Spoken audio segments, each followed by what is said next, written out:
Olá pessoal, tudo bom? Quem fala aqui é o Gino do plantascarnívoras.com.br e hoje venho falar com vocês um pouco sobre dormência de sarracênias e como diferenciar uma planta em dormência de uma planta morta.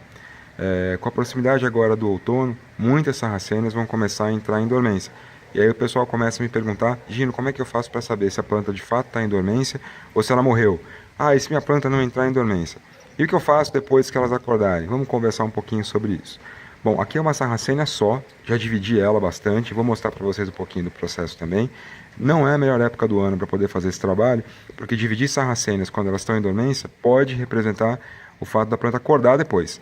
E aí, se ela acordar num período de dormência, qual o problema? De fato nenhum. Ela, se tiver que entrar novamente, ela vai entrar sozinha, sem necessidade de nenhuma ação sua, você não vai precisar colocar na geladeira, nem fazer nenhum procedimento. Deixa ela lá quietinha, que se ela tiver que entrar em dormência, ela entra. As sarracenas, elas têm normalmente um rizoma, que é isso aqui, de onde partem as folhas grandes, como essa. Vocês vão perceber que ela está bem seca, porque a planta já está em dormência. Ela fica com um aspecto como se tivesse sido queimada, né?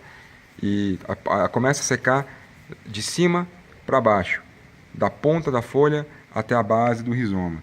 Esse é o primeiro sinal de que uma planta pode estar em dormência. O segundo sinal é que uma planta em dormência, embora ela seque, o rizoma fica cheio de brotações como essa. Ela fica borbulhando de brotações para que na primavera dessas brotações saiam folhas carnívoras, folhas boas para ela. Outra coisa é que elas desenvolvem folhas chatas, que não são folhas carnívoras. Aqui eu tenho algumas, só que já estão até um pouco queimadas, para mostrar para vocês.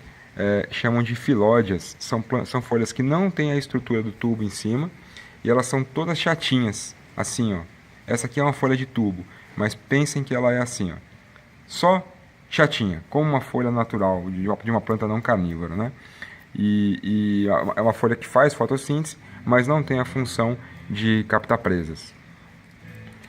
Aqui vocês vão ver outra coisa também, que ao redor do rizoma principal, a sarracênia começa a desenvolver brotos. Esse aqui é um deles.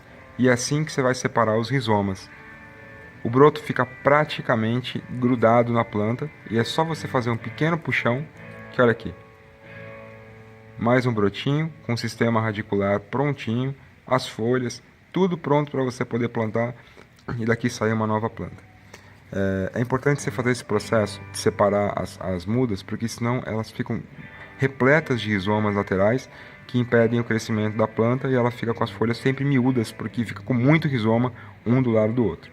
Então, retomando, para vocês poderem saber se uma planta está em dormência ou não, vejam o rizoma. Se ele tiver desse jeito, cheio de brotações e as folhas com esse aspecto queimado, é um belo sinal de dormência. Aí é só aguardar a primavera que tudo volta a ser como era antes. Um grande abraço a todos. Tchau, tchau.